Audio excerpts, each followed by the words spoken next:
Welcome, everybody, to the Awake and Sober Podcast, a podcast about life and recovery through Christ. A hodgepodge show for you today. Hodgepodge, I like that. Hodgepodge show. Yeah, it's gonna. Growth is going to encompass all of it, but we're gonna talk a little bit about working in recovery and expectations versus reality. So nice reality. Oof. Yeah, we had a dose of that today. yeah, we have. Anybody knows how to do all this, come and train us. Please. Yes, once again, we are still looking for someone to work the switcher and the sound mixer for us. If you're out there, you like what you hear, come be a part of it and join us by working our sound. Or if you don't like what you hear, it can make it sound better. and not only sound better, just everything better, because having me behind this board, like having to set it up and learn it all. The OCD of you it's shining through. This has driven me nuts. I mean, let me tell you, like right now, I forgot to do the switcher. But I was just going to say. You've seen all the cuts from last week, man. It's easy for me to do, right? Just go in and boom, boom, boom, boom, spend 15 hours doing it. Yeah. But we do really appreciate all you're doing for this. So, well, today I got here late because of updates. And then finally, whenever I got here, what have we been, an hour and a half? No, 2 hours now. 2 hours. Trying to fix some crap Yeah. that I'm sure I boogered up somehow. It's all right. So with that, which one of you two want to tell us, how are you? Hey, real quick, since we're filming, yeah, you got it. Was my beard a little? It was something white dangling off your like styrofoam piece or something coming off your. It's on your pants now, bub. Oh, look, it's piece of paper. I'm just. I didn't want you. I didn't want to film the whole show with you having something on your face. All right. He was hungry because it took so long to get started that he went and ate some paper. Derek, how was your week? How was your? It was the first full week at the new position, right? It was, and it was interesting, without a doubt. And it's really, I get it now where the URs were getting onto the therapists and the counselors about, hey, we needed more information if we're going to be able to get these people extended and stuff. Because now I had to get on there and nobody's giving me anything to work with, and I got to not make everything up, but get it all in there and make it sound good and stuff to reach out to the insurances. And it's quite interesting, without a doubt. 4-day weekend, though, so I'm very proud. I ain't having that in a while. It is nice. And that's why your old supervisor there did notes the way she did notes, is because of that. So That's why I do the notes the way I do my notes, because of her. And because I sat in on a couple of those UR reviews, and I'm like, nope.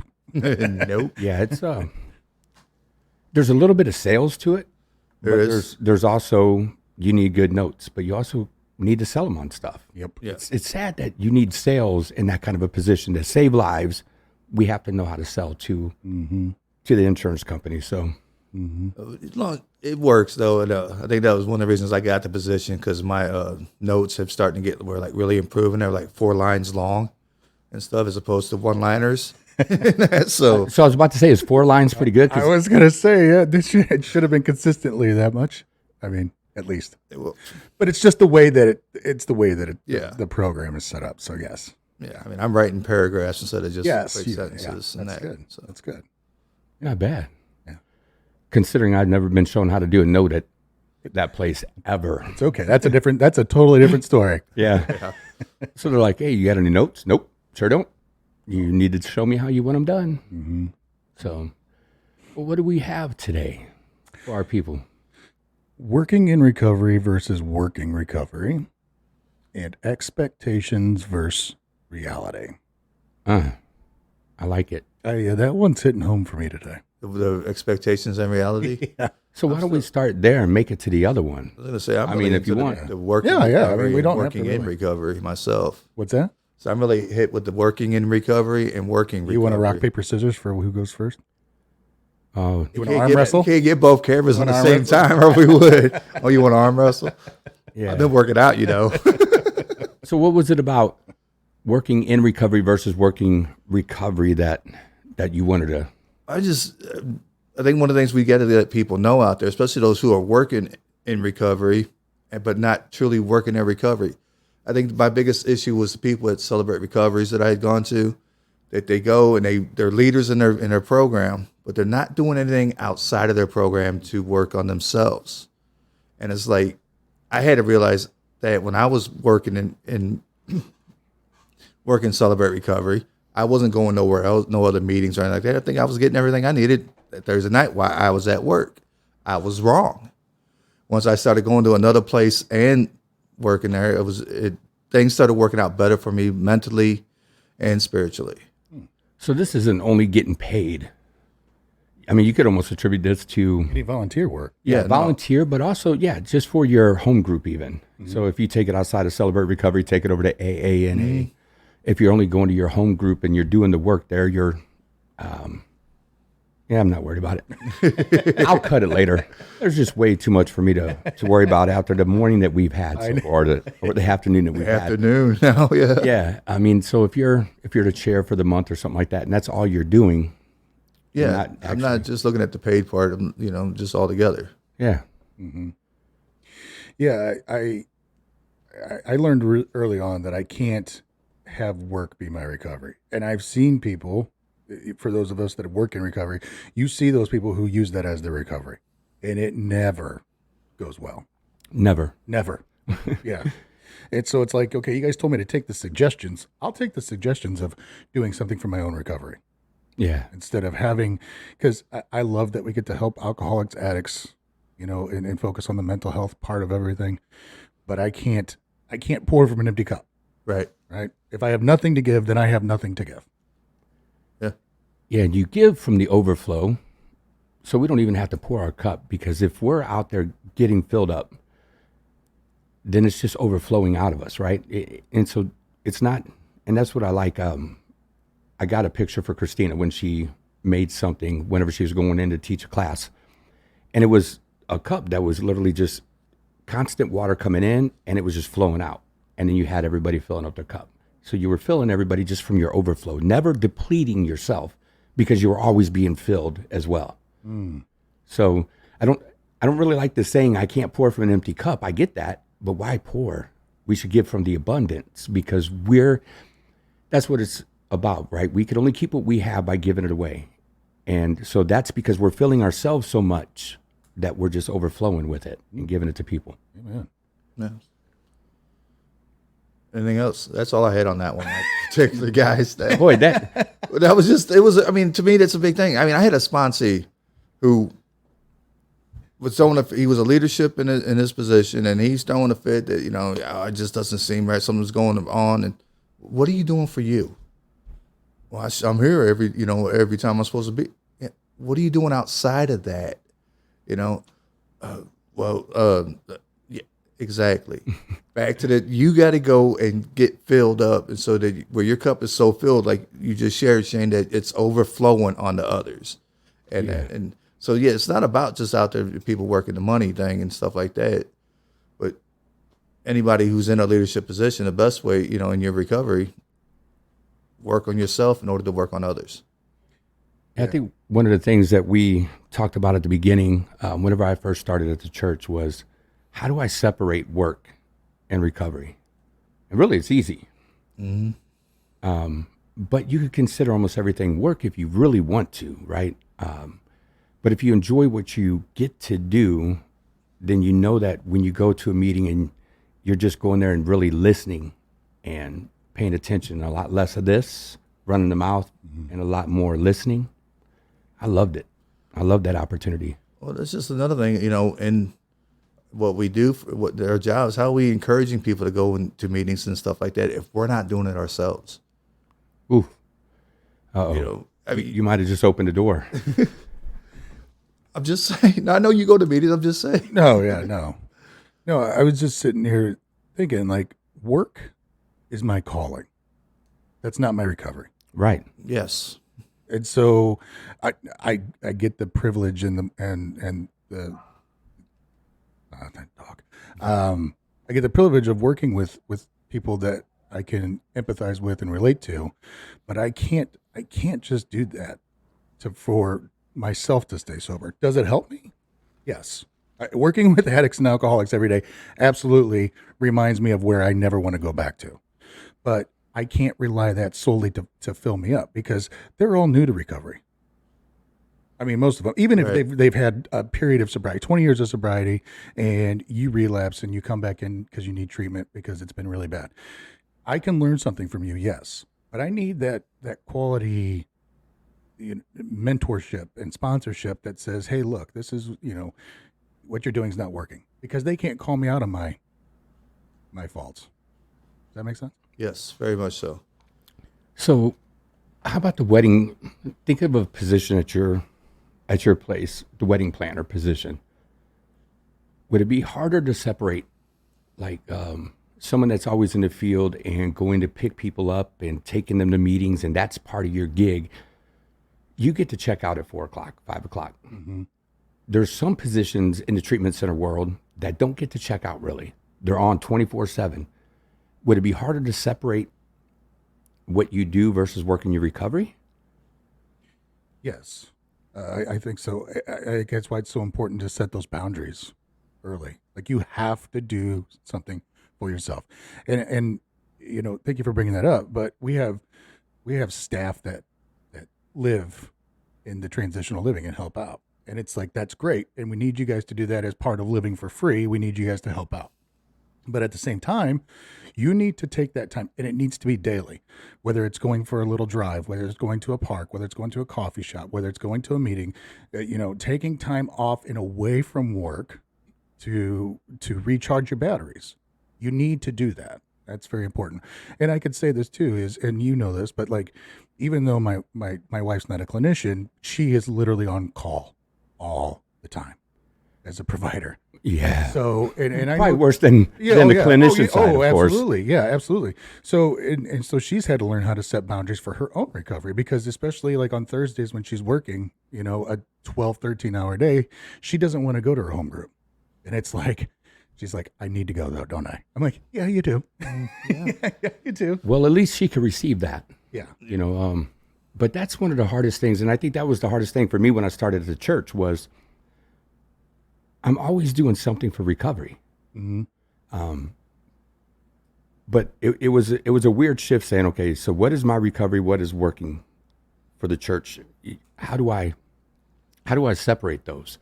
And then when I started all the volunteer opportunities, I'm like, do I really need to separate it, or can I start making sure that I'm just getting filled up? And I'm looking at it as I get to do this, and if I'm at a meeting, I'm going to take in what I can from that meeting.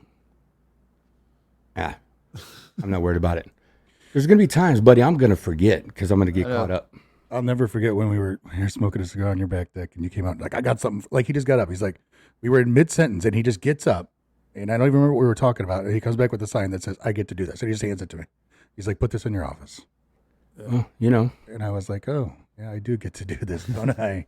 Yeah. Yeah, we were talking about something, and you were in a Yeah. you were in a little bit of a headspace. I was not in a good place. So we need that reminder. I think we should just make them all for all of us anyway. I don't care what you do for a living. You have the opportunity, and we get to do this. If you have that mindset with everything, boy, how much better life looks. But Yeah. when I have to do this, when I have to do this, when I have to do this. I hear that a lot, especially from people new to recovery. I don't want to have to go to meetings every day. Why do these people go to meetings every single day? Well, did you drink every day? Yes. Did you use every day? Yes. And stop looking at it as I have to do this the rest of my life. That is, and you get to do this. Yeah, I I get get to to go do to it a because I'm meeting. alive. My drug or alcohol of choice did not kill me. Right. Man, thank goodness I'm alive. I get to see my family. I get to go to my in-laws. My in-laws are okay, so it don't bother me anyway. My in-laws are pretty good. Yeah. So, you got anything else over there, D? And I had a thought in my head before you all kept talking, but That's why you keep a pen and paper. Bud. yeah, I know I should have wrote it down, but because I was thinking I feel a lot of conviction inside this whole, working recovery and working recovery. Yeah. I mean, I can't remember exactly where my head went on that one, but something had come up that I know I recognized the fact that I was failing in my recovery because I was not working my recovery, trying to do everybody else's thing, and especially back to when my brother passed. I tried to save the family. I'm, trying to work their recovery. I wasn't doing mine, and I was only doing what I thought I knew how to do, and it was wrong. I guess it's the oxygen mask. You got to put yours on first Gotta before put you it can help on, anybody yeah. else. Yeah. Yeah. Yeah. You know, with me, I had an Apple Watch, a smartwatch for a long time, and I was always connected. That might have been Yeah, when you you gave me were. the sign. Actually, Probably. that's where you gave me the sign. But I was always connected to work. And in the position that I was in now, I was the therapist and a house manager, and I was getting stressed out because it was too much for me to do. And not that it wasn't too much for me, I was just overwhelmed with everything. And so when you said, why don't you get rid of the watch? And I was like, I can't get rid of the watch. And I got rid of the watch. And my happiness increased exponentially in like 72 hours. I was like, this is amazing. Because I can finally separate what I was doing for a living and actually take that time to actually focus on my recovery. Because even when I was going to a meeting, my phone would ding or whatever, and I'd be looking at my watch and not even actually in the moment worried about that. There was not a time that didn't go by that you didn't look at the watch as soon as it went off. Mm-hmm. And I know another person Yeah, I know. that I don't know what you're talking about. I know another person because we'd be sitting in my office having a conversation, and he's looking at his wrist, and I'm like, if it's more important, go ahead and step outside and take it. Because, Never was. and that was one of the hardest lessons I had to learn is I always had my phone with me, right? And so when I'm sitting in a meeting, I'm already in my next meeting, or I'm just waiting for my phone to go off so I can put someone in treatment or do what I can to go save a life. But I was never present in the moment. And so we have to be present. Mm-hmm. Yep. And that was one of the big lessons for me to learn is to be present, because I was always at the next. I was never in the moment. I was just always at the next best thing and never the next right thing. Yeah. Had to give it to him, right? Do the next Yes. right thing. Yes. Here, the cliche sayings are cliche sayings because they were used and popular at one time. They make sense, but I just hate them because they make such good sense. I know. Yeah. You know, so I don't know I don't know how to look at that other than that. I don't know. It kind of is a fun subject because there's a lot of people these days that are getting into recovery and then wanting to go into the treatment center world or, to be a CPS, a certified peer specialist here in Missouri. And I know they call them other things, other places, and if you're wanting to get into this line of work, if this is going to become your vocation, make sure that you keep up with your recovery. I know we were worried about somebody taking a position at a treatment center because they would be on basically 24/7. And so the question was, when's your meeting's going to come in? When's your downtime going to come in? Because you're on call. There's no other person but you. And the last person in that position, it wore out. Mm-hmm. And so if you don't have anybody to back you up and you don't have healthy boundaries put in place, you're going to be steamrolled. And the next thing you know, you're going to be checking yourself back in instead of somebody else. Mm-hmm. And say, I know an individual, they work in the recovery world, they're CPS, and at the same time, they work or celebrate recovery. And yet they're not going anywhere for themselves. It's like, and you want to know why you stress all the time. I'm thinking because you're draining yourself out so much. You're not being poured into, back again to that subject. How are you pouring out, man? And you're doing this, and you're back to this. That's when we're living on our own strength, not God's strength, right? That's when it's all about Shane and less about God. And I mean, even if you don't have a relationship with God, you hopefully being in recovery have a relationship with a higher power. If you don't, you better get one. But when we start making it about us, then things fall apart pretty easy. I'm getting to the point in my recovery where my home group has a lot of former clients. Or clients of not even just myself, but a lot of former clients from our treatment center that we work at. And while I'm glad that they're there and they're doing well, I kind of feel this reservation about sharing because I can't share like I want to share. Because I was a therapist for them. So there's an ethical boundary there that I can't cross. And it's like, okay, I'm glad you guys are doing this, but I feel a lot more kind of constricted in that, if that makes any sense. Oh, very much so. Because there's only so much as a clinician that you could share. Right.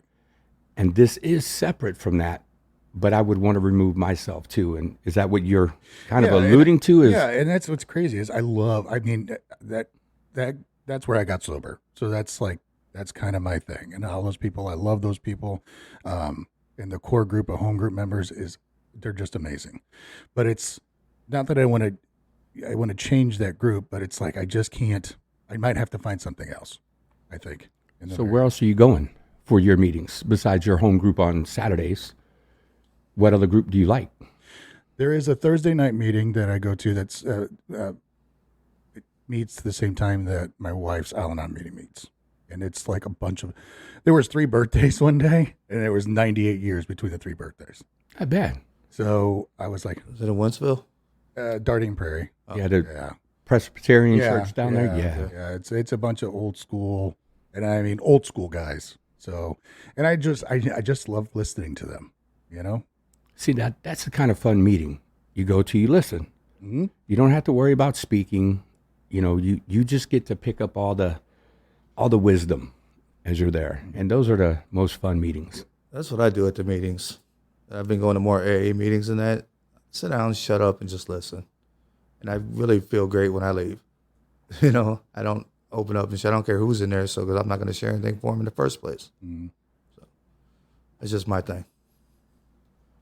I was about to give him some. Speaking of, how's your new sponsee doing? He was great last week, wasn't he? Well, I mean, you bragged about him last week. He was, man. He was good up until about Wednesday. Yeah. And then it's like, and that's the reality of this disease. The cunning, baffling, powerful part of this disease. And it's so heartbreaking. It is. It is just heartbreaking. I can't stand it. I mean, have you heard from him at all, or is he just totally ghosting and MIA? Ghosting and MIA. Do you know where he lives? No. I was going to say, man, knocking on a door is fun sometimes. Yeah. Go to their house, show up, and knock on the door because could you imagine the 3 of us show up?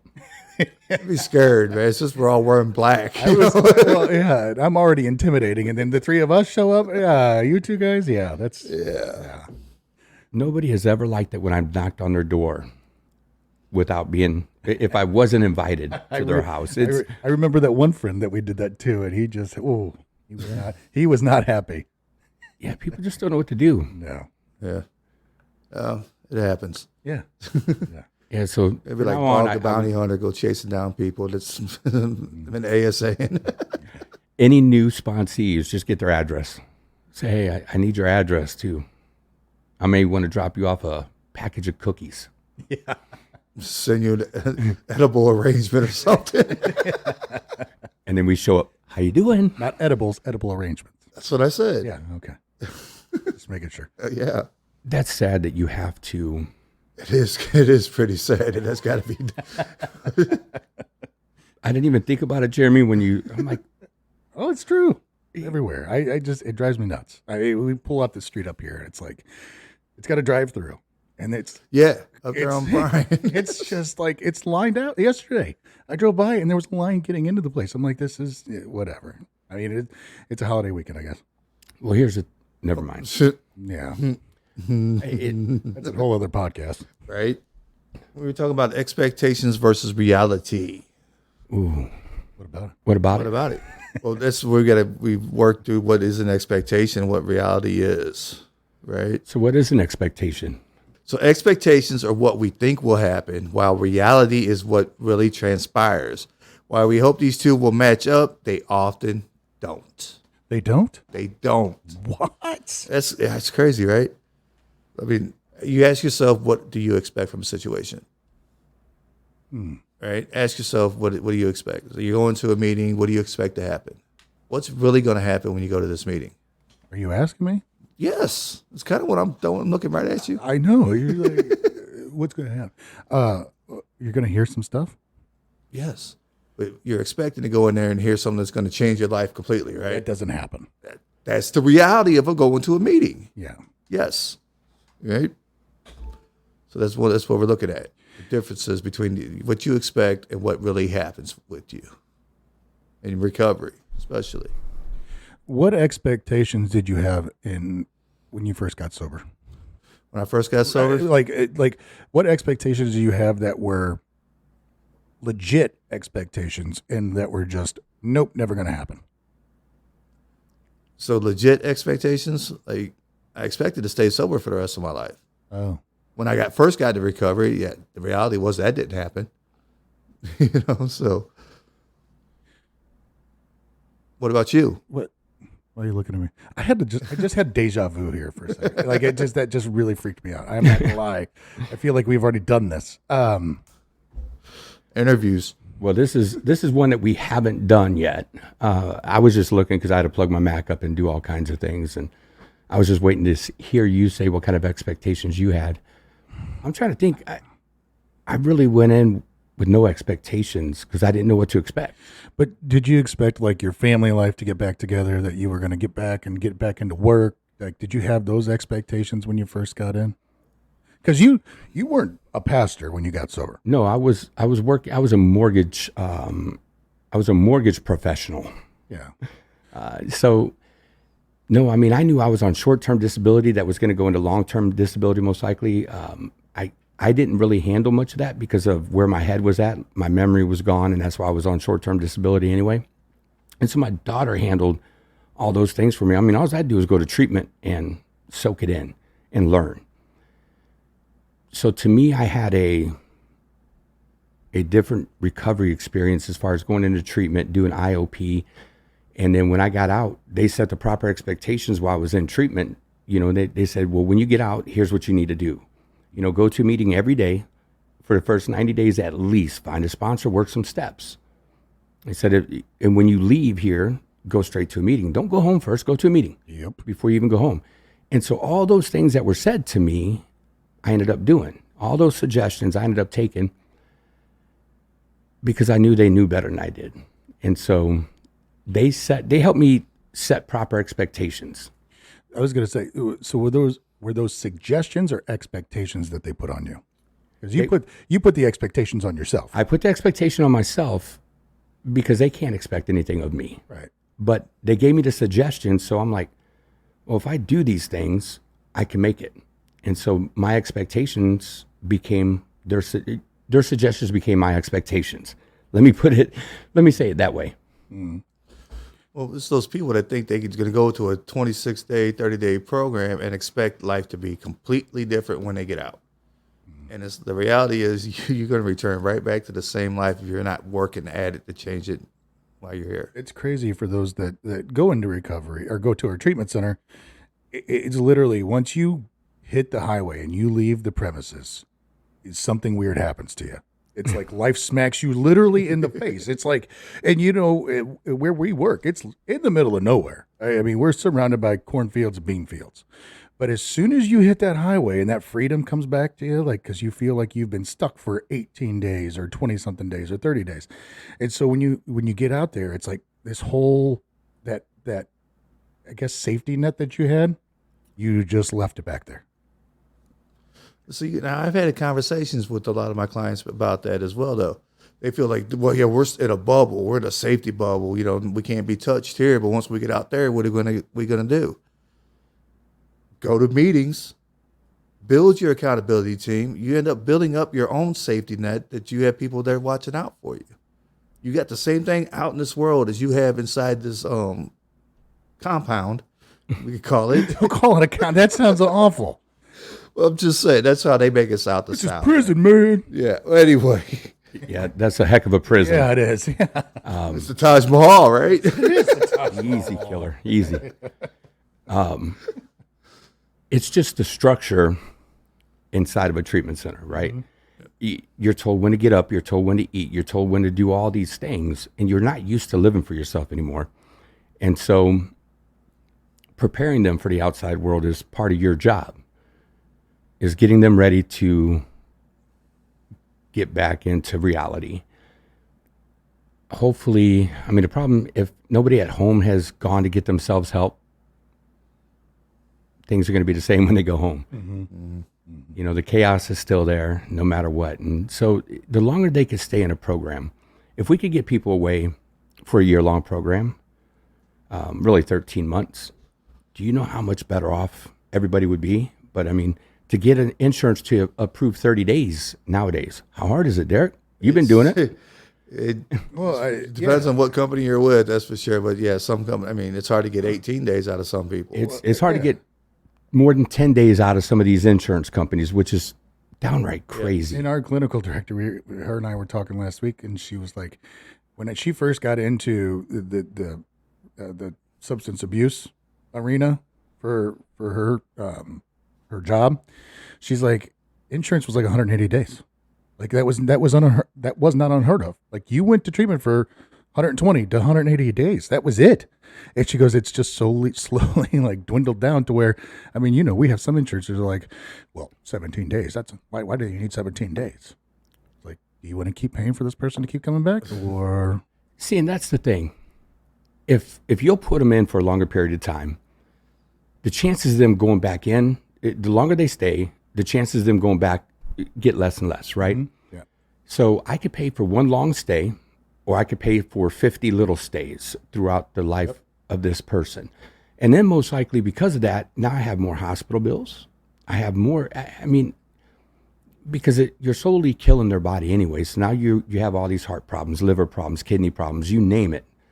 So, but I was told by a doctor one time, no matter what, insurance companies only want to pay for treatment, not treatments is something, not really a cure. So if there's a good chance of them, and will never be cured, but if there's a good chance of them having that, I don't know. I don't get why, besides a money grab. Yeah. And it's really heartbreaking with the price that we pay for insurance. Mm-hmm. But thank goodness there's some people out there that like to help pay for treatment for people. Yeah, I mean, the day is set up just like like a day should be when you get out of treatment. So you get up, you eat breakfast, take your medicine, you go to group, and group goes from 8 to noon. And then what would you do if you were out in the real world and had a job? Go to lunch. You would eat lunch. And then you come back from lunch and you go back to work for a few hours. And then you go home and you eat dinner. And then what do you do in the evening? Go to a meeting. And that's exactly how it's set up. And it's set up for that reason. But people don't realize that. These are just rules and blah, blah, blah. It's like, what structure did you have in your life? None they were using. I mean, honestly, true, for a yeah. lot of them, they didn't have that structure. There's some of us that still maintain jobs the entire time, but there's a lot of people that they didn't have any structure at all. And so that we have to meet them where they're at, but it's up to us to also explain to them, hey, look, this is the structure that you need when you go home. You keep the same structure, but I don't know what that looks like for you guys. And go ahead, D. Structure when I go home, it's my life lives on structure now, because if not, I'm afraid of what's going to happen. No, I meant, are you preparing, like, before you went into this new role, did you prepare people for when they went home? Yes. So back to like the expectation and reality thing we're talking about. One of my expectations was that I expected everybody who got out of there to go and start living a sober life, which, as far as I had accepted reality, that's not always going to happen, But yeah, I gave them referrals to people to go and talk to outside of there. I gave them meeting places to go to and stuff like that. Do everything I could to get that relapse prevention plan set up, so when they got out of here, they could start living that structured life. And then I bring up the job situation. All right, you get up and go to work 9 to 5. That's what you do here. Mm-hmm. You can take a lunch at noon, just like you would on the outside world. It's not about having a set of rules and regulations to hold you guys confined somewhere. We're teaching you guys the structure of life itself. Mm-hmm. Back to the whole sobriety is only 5 to 10% of your actual recovery. It's just not about being sober, but a full life recovery. You got to get back on that structure, back on that lifestyle, that to live life as it is. A term came up this week a couple of times, and then I just started thinking about it yesterday on my way home. Is there such thing as a functioning alcoholic or addict? No. Yeah. No. There's ones that show up to work. Well, yeah. But their life is still, certain pieces, no matter what, are going to be unmanageable. Mm-hmm. I don't care how well you hold it together in front of people. Somewhere within that life is chaos. Somewhere in that life is unmanageability. Otherwise, you wouldn't have to worry. They'd never go into treatment because they were good. Mm-hmm. Yeah, I love that term. I was a functioning alcoholic. No, you wasn't.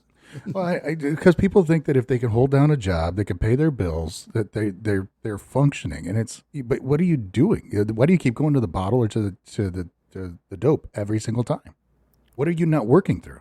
I don't want to deal with my past. Oh, I don't want to deal with that trauma. I don't want to deal with those are hard things to but deal you're with. functioning. Yeah, I am. Yeah, I'm breathing. Yeah, it's about as functional as you get. You're breathing. yeah. I thought that myself, but I was a functioning addict. I got up, went to work every day, worked a good 8-hour day doing construction work. If I could do that and still get my buzz on, I was good. No, I think it's really hard too for the people that's not that everybody struggles with substance abuse, but especially people that are addicted to stimulants, methamphetamine, because they're like, I work. You know, it's like, yeah. So you don't have a problem working. I'm sure you could probably work for 10 people. But that's not healthy. That's not how you're supposed to do this. right. You know? Yeah, but then they get caught in that psychosis. Yeah. Because eventually it comes back to haunt you, but that psychosis is Scary. I'm helping a gentleman out right now. And I think he's finally maybe coming out of that brain fog a little bit, that psychosis. Because he texted me and he goes, "Hey, I want to come to your meeting on Tuesday just to say thank you for all the hard work you guys have done for me around my house." And I'm like, "Buddy, that's not the reason you need to come, but just come. I don't care. We'll try to talk you into staying. We'll love on you enough until you want to love on you." But yeah, it's because this Tuesday is pickleball, so I won't be at that one. I'm going to try to get him out at First Assembly with us Okay. to come hang on Friday. I think that'd be good. Try to get him out there to play some pickleball with us on Tuesday. Yeah. You should come up and get your butt whooped. I'm sorry. I work till late. Since when do you work late? I work late every day now. The last week, I don't get off till 8:30. That's the problem with going to Kirkhood. No. But I don't go in until 10 o'clock.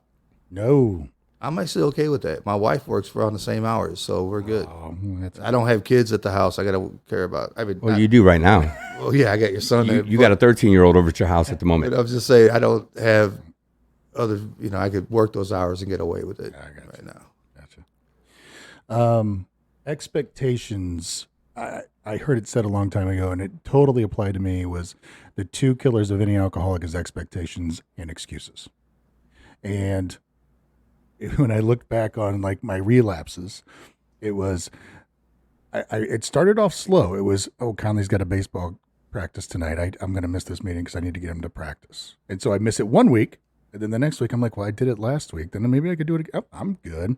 But then I'm doing that 2 or 3 times a week. Next thing you know, I'm down to 1 meeting or no meetings a week. And oops, there I go. I relapse. Well, that goes back into the first segment we talked about today. Yeah. Working it versus working it, right? Mm-hmm. So, yeah, well, I mean, my job's part of it, so I'm working recovery every day. Mm-hmm. Yeah, that's definitely a slippery slope. Right? Goes sliding down. And they also say too is expectations are resentments in waiting, or it's just a future resentment. Premeditated. Yeah. Yeah, but it's true. Yeah. I mean, I could tell you, let me go back to this. I could tell you that we said it, we talk about unspoken expectations versus spoken expectations, right? Because we all have unspoken expectations of people, how you're going to act. I mean, I ran into that at church today. How you're going to act, how you're going to speak, how you're going to do certain things. And so you have expectations of your family that you just have them plan on living up to. But when they're unspoken, how does somebody really live up to your expectation? Mm-hmm. And so unspoken expectations are a little worse than just expectations. Oh, yes. Mm-hmm. Well, it goes back to proper communication, like healthy communication with a spouse, with a friend. It's, Shane and I've had this before too. I think it's in any close, intimate relationship where if you have a breakdown in communication, there's an expectation set. And if that expectation is met, then I'm agitated. Well, why am I agitated? Why am I angry? And it's like, I can't just expect my wife to know what's going through my head, even though she expects. She should. She should, but she doesn't. Yeah, she should. She's smart enough. She is. She's smarter than me. Yeah. Yeah, no. My wife's smarter than I am, and she don't know what I'm thinking half the time. But the problem is you don't know what you're thinking half the True time. story. Nah, D, I love you, brother. But like the expectation parts, I mean, me and my wife have been able to work things out that, we're expected to be a certain, do certain things around the house. We expect one another to be a certain way, and that. But it was after sitting down and working through them, and like you said, spoken expectations, that the unspoken part actually just comes a little more natural because we already know it's already been said. It's just not said at the moment, I guess. Mm-hmm. Well, it's easy to get away from expectations. It's easy to get away from the things that you've agreed upon, right? So like if me and Christina have a serious talk, everything goes in a notebook. And it's probably surprising. We write it. We write the issues we have and we write the solutions to any problem. So here's the expectations now that we're going to live by these things because we've agreed to it and we've written them down. But it's so easy to get away from it all. It's easy to get away from meetings at times because I have something coming up. It's easy to get away from the solutions we came to because the notebook's closed now. And I went back to just doing whatever I wanted. But I have the expectations you're not going to do it. Mm-hmm. But the reality is I'm going to fail at it. Probably before you do. Mm-hmm. Yeah. But I'm going to hold you to this expectation. But what am I doing to myself?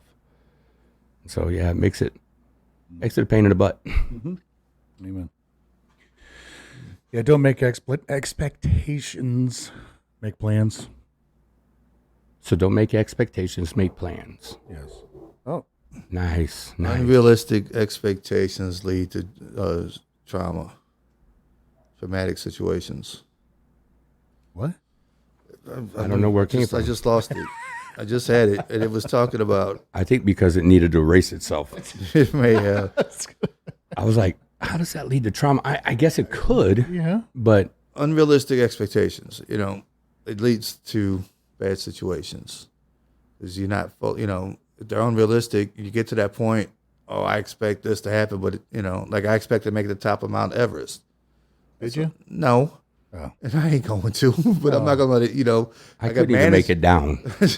See. Do what? I couldn't even make it down from Mount Everest, let alone make it up. So being able to manage my expectations to make it more real, I could think about doing it, but I don't have to actually go and do it. Yeah. Let's because that unrealisticness could cause relapse. No, I can see that. I can definitely see that issues. because, that ties into what Jeremy said, though. Yeah. So with what you said, don't have expectations, have plans. Yes. Don't make expectations, make plans. And so if you make plans, then you won't run into the relapse, hopefully. Mm-hmm. So what kind of plans? Realistical plans. Realistical? Realistical. That's a word. It's realistical. Look it up. Later. Realistically.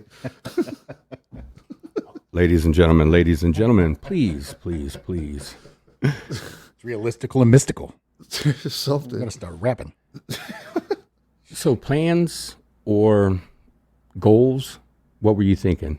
Yeah, well, I think, and I know we've hit on this a few times, but people, their goal is to, I want to stay sober for 6 months. My goal is to get to my 6-month birthday, or my plan is to do that. That's not your plan. That's a goal, but what is your plan to get there?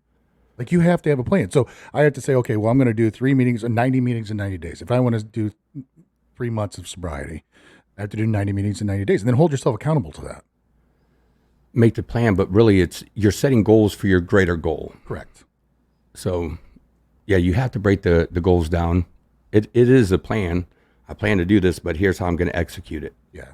By putting goals in place. Mm-hmm. And a lot of people do not like setting goals. No. And I'm guilty of it. Me too. I know I could help other people do it, but then I suck at it for myself. Mm-hmm. I could help other people do this, and I suck at it for myself. So setting goals, though, has been a lot of fun. I've been getting back to it and writing them out a lot more lately. Here's what needs to be done, and here's how I'm going to get there. But, yeah, if you've never... I would look up lead and lag goals, too, because it's along the same lines to where you have the greater goal and what it's going to take to get to that greater goal, right? SMART goals get you there as well. If you just want to set your big goal, and a lot of SMART goals to get all the same, but no matter what, you got to have. you got to have something to celebrate along the way too. Mm-hmm. And I think that's a piece that we leave out because we have this big, huge goal and we don't know how to get there. And if we would just set those little goals and we celebrate them along the way, it'd keep us moving forward on that journey. It's kind of like sobriety. If I can make it to 30 days, but I mean, at the beginning, we got to make it through today. And then it's, all right, man, I'm going to get through tomorrow. The next thing you know, we start working those goals because my plan was I'm going to wake up and I'm going to take a shower. I'm going to brush my teeth. I'm going to eat. I'm going to do these things. And my day was planned out. There you go. There's your plan, right? My day was already planned out and it helped me achieve my goal at the end of the day. I stayed sober today. Mm-hmm. Yeah. I'd say each day is pretty well planned out. I know I'm going to get up and go to the gym in the morning. I'm going to get up, come home, feed the dogs, shower, get to work, fulfill my day there, come home, spend time with the wife. Simple plan, easy enough for me. You know, each day I do it that way. Each day it works out. It's another day I'm sober. Well, it's like today. I had expectations of how this morning was supposed to go because there was a plan in place. Like, this is what we're going to do, and okay, cool. And then at 8 a.m., that all came crashing down because it was, oh, no, I got to do this. Like, my 15-year-old's like, I'm supposed to be doing this right now. I'm like, I didn't know you're supposed to be doing that right now. And then there was logistical issues and kids everywhere. And it was just absolutely nothing how I had expected my morning to go. And so I found myself before I even got into church, I'm agitated, I'm irritable, and I'm discontent. 100%. And then this story today, the message was on Shadrach, Meshach, and Abednego. So I was like, am I being more like Nebuchadnezzar, or am I being more like Shadrach, Meshach, and Abednego? So, well, that's usually an easy answer, unfortunately. yeah, it was. I don't like that, but it's either. usually an easier I answer. don't either. So, but yeah, I think I think we're talking about all this, but I said at the beginning, growth kind of encompasses all of this in recovery. Because if we're not growing, we're dying. And if I'm not, you said something about you have to keep moving, and I think it's if we don't keep moving, we're going to become sedentary, and when we become sedentary in recovery, we're setting ourselves up for disaster. And it's not even in recovery. I'm talking about in our faith too. Yes. Our faith walk. It's easy to get sedentary. It's easy just to check a box and go to church on Sunday, not get involved in small groups, not volunteering, not doing service work. Not volunteering, not doing service work, huh? Yeah. Mm-hmm. I was just thinking of the scripture, and I wanted to find the address for it real quick, though. Talking about being lukewarm. It's in Luke. Lukewarm and Luke. Yeah, I got Luke it. or Matthew. I know that. I can't think of it right now. But 2 Peter 3:18 says, but grow in the grace and knowledge of our Lord and Savior Jesus Christ. To him be the glory, but now and forever. Amen. Growth. Like you say, grow spiritually. You said grow spiritually. Sorry, I didn't switch over to you. Yeah, so that's all right. Ain't nobody missing nothing. Right. So Yeah, I think expectation, going back to that, expectation versus reality is we're going to struggle. Yes. Life is going to be full of struggles. It's not going to be easy. Your recovery is not going to be easy. Your faith walk isn't going to be easy. But there's nowhere in the Bible where it says, hey, just do this. If you believe in me, everything's going to be great. Right. No. yeah, we talked about that last week. Yeah. How Jesus said quite the opposite. Yeah. So Revelation 3:15 and 16 says Jesus uses their water supply as a spiritual metaphor. He says, I know your deeds, that you are neither cold nor hot. I wish that you were cold or hot. So because you are lukewarm and neither hot nor cold, I will vomit you out of my mouth. Ooh. And even Jesus comes out and says, take up my yoke, for the burden is light. Never did he say it was easy to get through. He just said it was easier with him. Mm-hmm. Never that it was easy. It was just easier. You still have to do the work. It's not just going to happen. Doesn't happen. Yeah, it's a pretty brutal way to look at it. Either vomit you out of my mouth, one of them spit you out of my mouth. But Is it not easy to become lukewarm? Is it not easy to quit doing the things?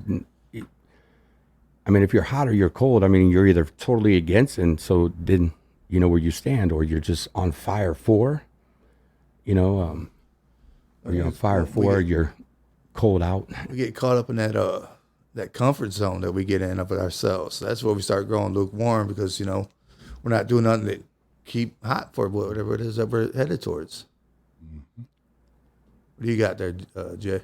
2 Peter chapter 1, verse 5.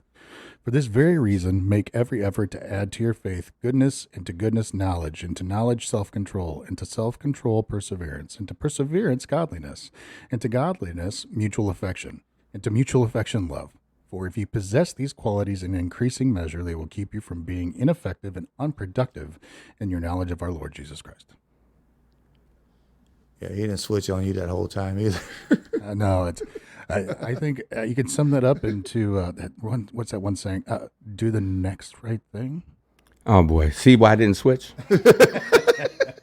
That's why I didn't switch. Easy does it. Easy does it. I could have swore I said let's do the next wrong thing and we beat them last week. Blanket party. Easy does it. See, that's one that you don't hear much anymore. No, you don't. And every time I hear it, though, I think of Eazy-E. Yeah. The song Easy Does It. Oh, I just think Should have known by now how easy does it. I just think it's like show yourself some grace. Yeah. So Yeah, I can't because like growing up, listening to the music I listen to, when I hear Easy Does It, that's the first thing. I mean, when I taught to Celebrate Recovery and that would come up, I used that reference. I mean, it's just easy to do, but we do need to take it slow, but we need to keep moving forward because we don't get stuck. We don't get stagnant. We're either moving forward or we're moving backward. One of the two is happening at all time. mm-hmm. Philippians 3:14 says, growth never stops. I press on forward the goal to win the prize of the upward call of God in Jesus Christ. Philippians 3:14. That was the ESV version. That was the ESV. So what were your expectations like? Now that we've already talked about this a little bit though, but getting out of treatment and beginning your recovery, what were your true expectations? What did you expect? The first time I went to treatment, I expected kind of like what Derek said. I'm going to stay sober forever. I'm never going to drink. I said never. And then I remember people telling me, never say never. Well, I'm going to be that 0.1% that actually gets it. And I didn't. But my expectations when I got out of treatment the last time and this time is I honestly didn't have any expectations on what to expect because I knew that it was, let me take that back. I knew that it was going to be a tough road to hoe. Like it was rebuilding relationships, rebuilding trust, rebuilding love, building on my relationship with Christ, all that stuff. I knew that if I did, I guess my only expectation was if I did that, I knew good things were going to happen. And it doesn't mean it never said it was going to be easy. And it hasn't been without its growing pains and its struggles. But it's like you said, it's just easier knowing that I'm in that fire and I know that Jesus is with me. So no matter what fire that I'm going through, no matter what struggle I'm going through, it doesn't matter because Jesus is with me. Amen. Amen. But what about our listeners right now? Because, I mean, we're going to have people that aren't believers yet, hopefully. I mean, that's the goal of it, right? Is to understand, I mean, something greater than you has to be there with you, with what you're doing. You cannot go down this road. Really, in the end, to me, you can't go down this road without Jesus, but you have to start somewhere. And I don't care what it is, if it's the group, if it's whatever it needs to be for you, just get a higher power for now. Let that grow, let that manifest, and it's our job to love, it's the Holy Spirit's job to convict. Holy Spirit to do what the Holy Spirit needs to do, but if you're there, just something greater than you, believe in it. Because if it's all about you, And we see We'll where see you you back. got you. Yeah. We'll see you back shortly. But we don't want that for you. We want you to experience life change. We want you to experience healing and freedom and being restored. We want that for everybody. Mm-hmm. If you want it for you, you have to have something greater than you. Yes. So hopefully they'll look for that. And like I said, it could be the group at the moment. It could be nature. It could be whatever you need it to be. Just know that there has to be a power greater than you out here in this world. Mm-hmm. I mean, to make us, to make creation, to make all, come on now. Yeah. There's got to be something greater than you. Somebody had to come up with the idea. Right? I'd say, yeah. I just laugh because, people, that whole, nothing becoming something. It's just, I've never seen it any other time besides what they try to say happened. So I'm just, I confirmed this the other day. You know what your chances of being born are? Give me a guess. 3 trillion to 1. I couldn't even. It's 1 in 400 trillion. Oh, okay. The chances of all three of us being born were 1 in 400 trillion. So we're here for a reason. So wait a minute. We're better than 1 in a million. There is a chance. It's like a Jew that dropped mic. Mic drop. Yeah, just please don't drop that one because we already broke one when we knocked it off.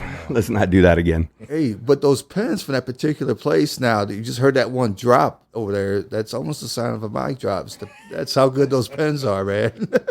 Yeah, all you got to do is drop, man. I'm delayed over here. All you got to do is drop the pen and everything is good. This is true. Yeah, I mean, I don't know how would somebody come up with that stat? I don't know. I mean, there's a lot of things that have to. I mean, we know it has to happen to make a baby, but it's like there's a lot of action that has to go on in between there. After that. So Right. It's just Like it says in the Bible, Jesus knew, or God knew who we were before we even in our mother's tomb. Mother's tomb, Mother's womb. I'm sorry. Whoops. he did say mother's tomb. Don't worry. Say tomb. I'll highlight that if we need to. I'm Before getting you were- tired here, man. We've been on here for like what, 3 hours? Before I knitted you in your mother's tomb. Before I knew you, your mother's tomb. On that note, yeah. Look, and we do. I mean, it was fun today. Yeah. When we finally got to talk, when we finally got to sit down, nothing went the way that we wanted it to go, but Which, obviously we got to talk about Jesus. We got to talk about God, and hopefully people will find that higher power. This is, and something we didn't mention at the beginning because we got sidetracked, this is Suicide Awareness Month. yes. I'm rocking colors for it, and I know you have a Be Kind shirt. Look, if you're struggling with any kind of mental health, but suicidal ideation, please reach out. 988 is, and I'm going to try to do an overlay just for the whole month at least. Okay. 988 at the bottom of the screen.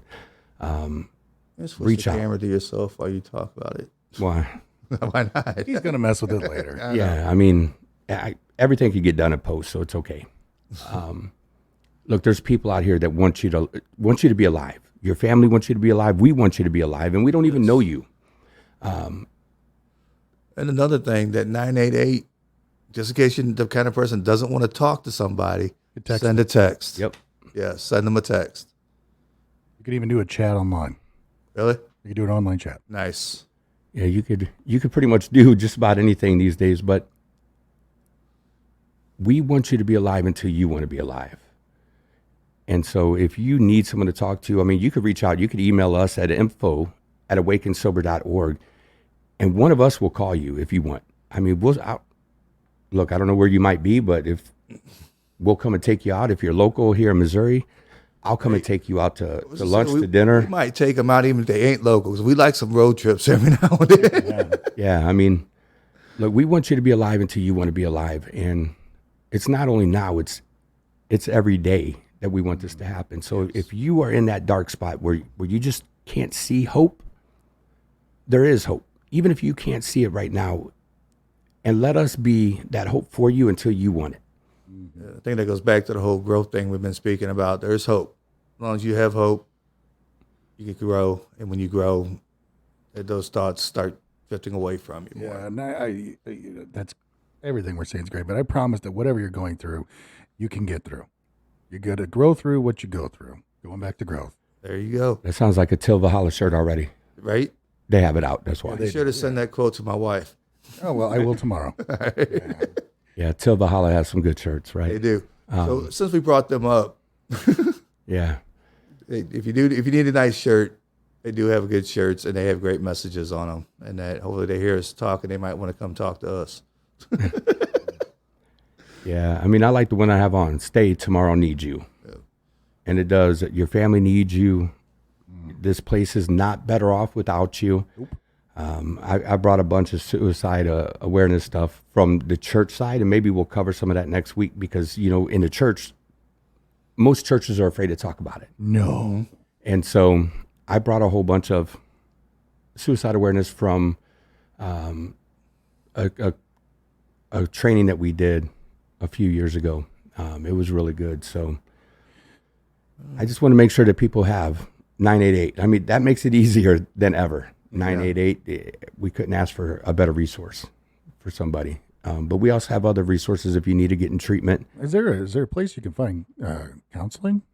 Oh, there's all kinds of places to find counseling. You could go to about- reclaiminghope-mo.org. Okay, that's Yeah, reclaiminghope-mo.org, and you could get signed up, and we will give you a call. We'll schedule you an appointment, get you an assessment done, and get you handled that way. We have other therapists, psychiatrists, you name it. We will give you referrals to many different places because it's important to get in to see a psychiatrist to get on the right meds. And trust me, a lot of these referrals that we're giving you are ones we used ourselves. That's why we're passing them on. Yeah, I'm not going to refer somebody out to a provider that I wouldn't send my mom or my wife to. Right. Period. Exactly. If my mom or my wife, if I can't send them, I can't send anybody there. True. So, any closing? Get out of your comfort zone. If you ain't growing, you dying. D. Hey, on the same thing, keep growing, you guys. There's only hope in the future. That's what Jesus says, the Bible says, Jeremiah 29:11. God knows His plans for you, plans of hope in the future. Stay grow. Yeah. And I'm going to tell you, if you need help, reach out. info@awakensober.org. Reach out to 988. We want to talk to you. We want to walk a journey with you.